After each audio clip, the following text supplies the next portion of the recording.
Assalamualaikum warahmatullahi wabarakatuh. Sahabat Qalbun Salim yang kami banggakan, alhamdulillah siang hari ini kita bisa berjumpa kembali dengan narasumber kita, yaitu Al-Ustaz Muhammad Nur Fatoni MA. Beliau adalah konsultan kami di Yayasan Qalbun Salim kita. Pada siang hari ini kita akan membahas mengapa Allah membebani kita harus beribadah. Apakah taklif atau pembebanan itu menunjukkan bahwa Allah membutuhkan kita? Untuk selengkapnya nanti akan disampaikan oleh Ustaz Muhammad Fatoni MA. Tafadhol Ustaz. Assalamualaikum warahmatullahi wabarakatuh. Kemarin kita sudah bahas tentang bahwa Allah Subhanahu wa Ta'ala itu memberikan pilihan kepada makhluk-makhluk mau menerima sebuah amanah atau tidak. Dan yang mau menerima itu adalah apa? Itu adalah manusia. Maka berarti alam semesta kemarin kita sudah bahas, mereka itu dipaksa oleh Allah Subhanahu wa Ta'ala tunduk terhadap sebuah aturan, tunduk terhadap sebuah perintah dari Allah Subhanahu wa Ta'ala. Mereka bertasbih, mereka beribadah kepada Allah Subhanahu wa Ta'ala. Karena mereka dipaksa atau karena mereka milih untuk dipaksa oleh Allah Subhanahu wa Ta'ala, karena mereka tidak mau menerima yang namanya amanah.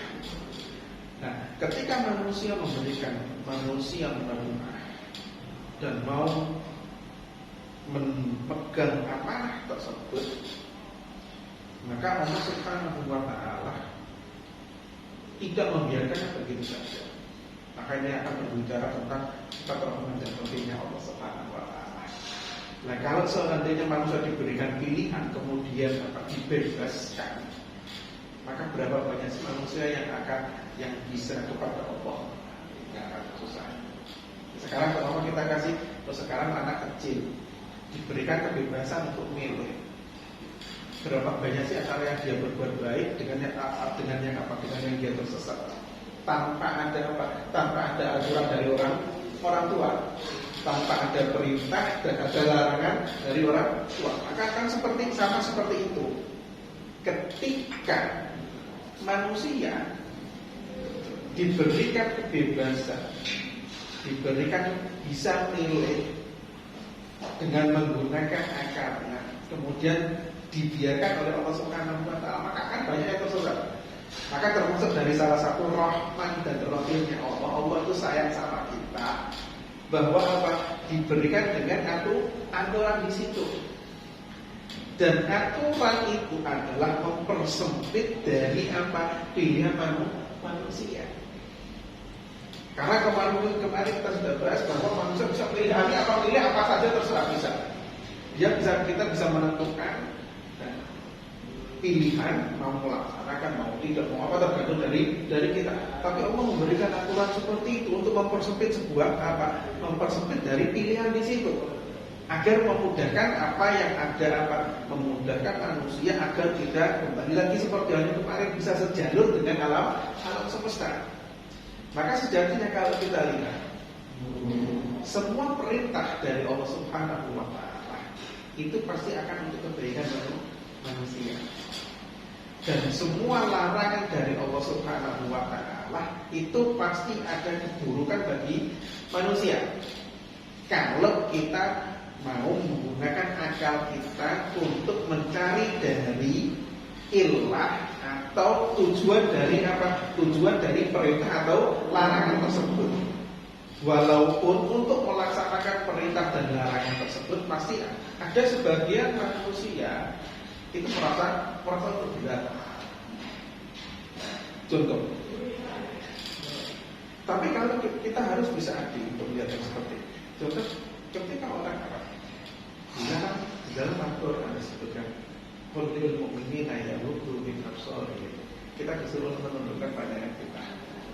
Berarti otomatis kita menjaga yang namanya pandangan, menjaga yang namanya nafsu kita agar tidak ini.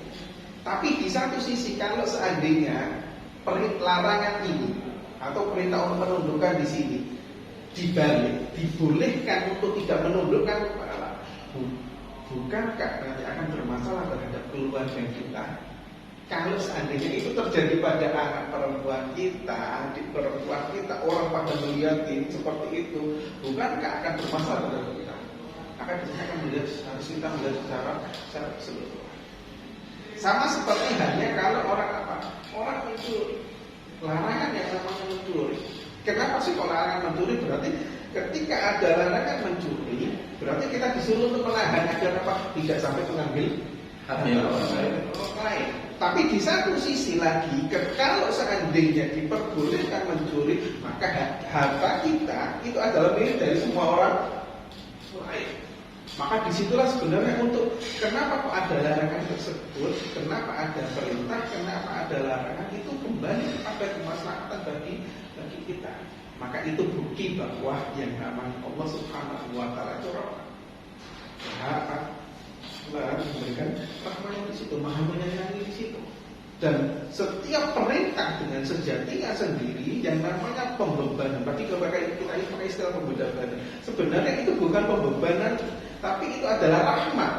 Tapi kadang-kadang kita merasakan kalau yang namanya sholat, kalau yang namanya zakat itu adalah beban bagi kita. Padahal itu sejatinya adalah rahmat bagi kita, memudahkan untuk kita. Contoh sebagai contoh, ada perintah yang namanya zakat. Kita berbicara tentang zakat. Zakat itu adalah satu yang sangat penting. Kalau kita berbicara tentang zakat, ini akan sama seperti kalau kita berbicara tentang asuransi kehidupan kita. Semakin banyak yang kita keluarkan, kan Allah akan jaminannya semakin besar. Akan sama seperti asuransi. Kalau asuransi kita bayarnya tiap bulannya banyak, bukan kayaknya akan dapatkan banyak. Kenapa kok yang seperti itu? Kalau kita lihat ketika ada perintah zakat, Allah sudah menjamin yang namanya kehidupan manusia tidak akan selamanya di atas.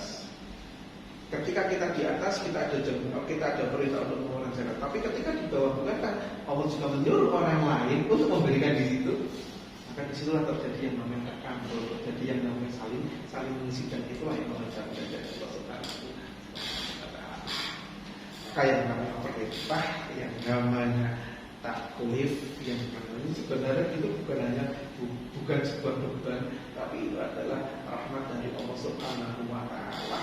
Agar ketika kita diberikan kemarin kebebasan dalam berpikir, kebebasan menggunakan akal, kita ada remnya di situ. Kita ada jalannya, kita ada sesuai dengan sesuai dengan alam semesta yang kemarin memang sudah dipaksa oleh Allah Subhanahu wa Ta'ala untuk dijalurnya di manhaj Allah Subhanahu wa Ta'ala. Ini menarik sekali ya. Artinya beban yang istilahnya taklif yang sering kita anggap ini sesuatu yang memberatkan. Kenapa kita jadi berat seperti sholat, zakat? Ini sebenarnya adalah rahmat dari Allah Subhanahu wa Ta'ala. Baik Ustaz, berbicara tadi kan disampaikan bahwa semua yang diperintahkan Allah itu pasti ada kemaslahatan, ada kebaikan dari diri manusia. Kalau kita dilarang berarti ada keburukan. Berarti seperti halnya contoh yang marak di dunia sekarang ini adalah sulit membedakan manakah yang dikatakan riba, manakah yang bukan, manakah yang dikatakan jual beli. Karena kan sekarang ini berkembang, Ustaz. Berbagai hal ditawarkan,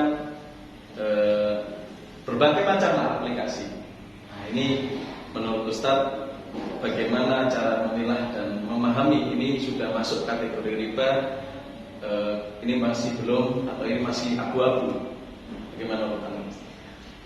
Kan dalam Al-Quran hadis juga jelas, al-halal itu dalam haram itu yang namanya halal itu jelas, yang namanya haram bainahuma mutasyabihat. Antara keduanya itu adalah sesuatu yang mutasyabihat. Maka kalau sudah sampai di situ, maka apa kita suruh menghindari ketika ada kita belum tahu. Karena kadang-kadang kelemahan dalam diri kita karena kita tidak mau mempelajarinya, kita langsung langsung mengambil mentang-mentang semuanya langsung kita ambil.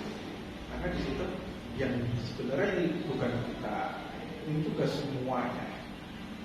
Karena kita harus meneliti apa sih yang kita lakukan, apa yang kita dapatkan. itu sesuai yang tidak. Kalau tadi dalam masalah apa kita perlu kita bahas masalah apa akan panjang dan lebar di situ. Yang penting dalam satu kaidahnya kita harus tahu perbuatan kita. Tapi mau riba atau tidak itu berarti kita kalau kita berbicara tentang riba atau tidak itu kita harus tahu dulu apa itu riba, apa itu yang tidak riba, harus tahu dulu sih. Kalau kita nggak total tidak mengenal yang namanya riba, bagaimana kita bisa berbicara itu riba atau tidak, bentuk yang seperti apa itu seperti apa itu harus kita tahu itu baru bisa menjelaskan mana ini dulu masuk riba atau tidak. Karena kadang-kadang kita nggak punya tahu bentuknya riba saja kita belum tahu, tapi kita sudah ngomong ini masalah riba ini riba. Maka kewajiban kita ya harus tahu dulu apa sih yang namanya riba itu seperti apa, bentuknya ada berapa. Baru di situ kita bisa memilah mana sih sebuah muamalah itu masuk di dalam kategori riba atau tidak. Saya kira itu untuk itu. Jadi perlu lagi untuk menjelaskan tentang riba itu berapa macam, bentuknya apa saja, itu mungkin perlu ini lagi. Mungkin bisa disinggung praktek yang ada yang sudah mempelajari. Contohnya adalah praktek ribawi yang di zaman Nabi dan perbedaannya dengan yang sekarang. Mungkin kita ambil 2 contoh lah, misalkan nanti mungkin jenis ribanya saja untuk kajian siang hari ini, agar teman-teman di sahabat Qalbun Salim ini memahami, oh ini yang kayaknya sudah jatuh ke arah sana, ini belum, ya lebih hati-hati. Karena saya pikir kalau saya sudah masuk sekolah akan takyifnya akan berbeda dan kekuatan orang di dalam takyif juga akan berbeda-beda. Maka kalau sudah yang seperti itu kita nggak bisa langsung menjudge dalam sebuah itu sebagai sebuah riba, tidak bisa. Kita harus tahu bentuknya secara jelas semuanya seperti itu, seperti apa. Kita tidak bisa mengeneralisir bahwa sesuatu masuk riba yang seperti itu, tidak seperti itu. Karena bentuknya di zaman Rasulullah itu kan dalam bentuk yang sederhana, yang sekarang karena sudah berkembang, maka mempunyai bentuk yang ada kemungkinan masuk atau tidaknya di situ tergantung dari apa, tergantung bagaimana kita dari orang ahli takyifnya di situ. Kalau dalam riba juga ketika ada tukar menukar dengan satu barang, seumpama dalam masalah hadis tentang namanya hadis ada hadis dengan diwajib begitu, itu jelas pertukaran apa itu kalau sudah itu. Tapi kalau sudah dalam sekarang pertukaran seperti itu dengan bentuk-bentuk yang lain itu akan dan itu tergantung kembali lagi tadi, tergantung bentuknya yang seperti apa. Kita nggak bisa dari satu kasus ini masuk sini, nggak bisa seperti itu. Kalau yang contoh di zaman Nabi bentuk ribanya seperti apa? Satu contoh saja. Dan apakah praktek itu mungkin masih ada di zaman sekarang? Ya, kalau bentuk zaman Nabi salah satunya adalah ketika orang utang dari utang kemudian dia nggak, itu contoh dalam zaman itu yang namanya riba ini apa? Yang namanya seperti riba dalam utang piutang. Orang utang kemudian sampai waktu bayarnya kemudian dia nggak bisa membayar, maka dia utangnya akan bertambah. Itu betul. Zaman sekarang mungkin yang ya sih itu bisa disimpulkan. Oke, baik, Ustaz, kembali ke pembicaraan awal terkait pembebanan. Kenapa kita harus beribadah? Bahwa keadanya taklif ini adalah apakah Allah membutuhkan kita? Padahal kalau dari sisi antum menjelaskan tadi, ini taklif ini adalah sebuah rahmat. Mungkin bisa dilanjutkan saat penyampaiannya tadi. Kalau masalah taklif itu adalah sebuah rahmat, karena ketika alam itu semua diciptakan oleh Allah Subhanahu wa Ta'ala sesuai dipaksa oleh Allah Subhanahu wa Ta'ala untuk beribadah kepada Allah, itu adalah sebuah rahmat. Karena dengan yang seperti itu mereka tidak punya yang namanya pilihan. Ketika mereka tidak punya pilihan, jadi ketika manusia belok, ketika manusia tidak sesuai, mereka tidak bisa mengancam manusia. Ketika mereka tidak mengancam manusia, maka manusia bisa berjalan sesuai keinginan di situ. Maka itu adalah sebuah rahmat yang paling besar di situ. Karena seandainya mereka diberikan keleluasaan seperti halnya manusia, maka ketika manusia itu tidak sesuai dengan jalurnya Allah Subhanahu wa Ta'ala, maka mereka juga pasti akan berontak. karena nggak sesuai dengan ringnya. Nah, di situ akan berbeda nanti ketika apa? Ketika pada hari kiamat. Maka ketika pada hari kiamat semua dikembalikan lagi seperti semuanya. Maka kalau dalam ayat Al-Quran banyak sekali ketika semuanya dijadikan oleh Allah Subhanahu wa taala, bisa berbicara, tangan bisa menjadi saksi terhadap perbuatan kita, mata kita bisa bukan 5 atau apa. Kenapa kok kalian bicara? Karena kita diberikan oleh Allah Subhanahu wa taala untuk bisa berbicara, untuk menjadikan sebagai saksi terhadap apa yang dilakukan oleh manusia di situ. Dan disitulah semuanya dibuka oleh Allah Subhanahu wa taala. Ketika manusia tidak serasi atau tidak seiring dengan apa? Dengan alam semesta yang kemarin. Maka disitulah apa? Disitulah taklifnya manusia. Kenapa sih kok tidak ada perintahnya seperti ini? Sebenarnya akan lurus di situ. Ketika manusia tidak lurus, maka untuk membuktikan manusia lurus atau tidak, disitulah Allah Subhanahu wa taala tidak hanya melihat dari manusia, tapi melihat dari sekelilingnya alam semestanya yang kemarin dipaksa oleh Allah Subhanahu wa taala untuk khidmah, untuk membantu manusia dalam mengerjakan sebagai khalifah di muka bumi. Mereka semuanya diberikan hak oleh Allah untuk berbicara. Apakah yang dilakukan manusia ini sesuai atau tidak? Maka bumi bisa memberikan kesaksian terhadap. Maka kenapa sih kalau kenapa kita sholat itu salah satu sunnahnya di tempat ini, pindah ke sini, pindah ke sini. Salah satunya itu nanti akan menjadi saksi bahwa kita pernah sholat di sini.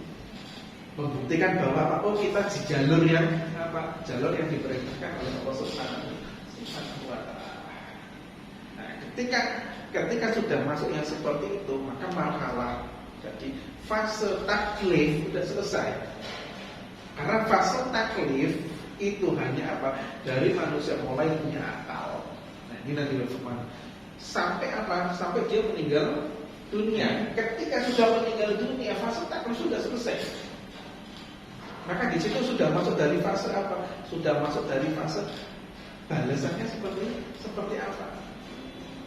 Maka sebenarnya fase taklif di sini adalah fase yang sangat pendek di situ. Dan itu sebenarnya untuk tadi rahmat dari Allah Subhanahu wa taala agar bisa mengarungi sesuatu yang lebih kekal dengan sesuatu yang baik. Maka disebut kenapa ada surga, kenapa ada neraka. Ini dari yang taklif. Baik Ustaz, menarik sekali pembicaraan kita siang hari ini, bahwa tadi dijelaskan secara detail oleh Ustaz Muhammad Fatoni terkait bahwa taklif ini pembebanan ataupun bentuk ibadah yang diperintahkan oleh Allah ataupun bentuk larangan, itu semuanya adalah rahmat Allah. Mudah-mudahan apa yang disampaikan oleh beliau pada siang hari ini bisa kita ambil manfaatnya dan kita bisa lebih menelaah atau muhasabah pada diri kita sendiri agar lebih memahami bahwa semua yang diperintahkan oleh Allah harus kita laksanakan dan semua yang dilarang oleh beliau juga harus kita tinggalkan. Itu saja Ustaz mungkin pembicaraan kita siang hari ini. Terima kasih atas waktunya.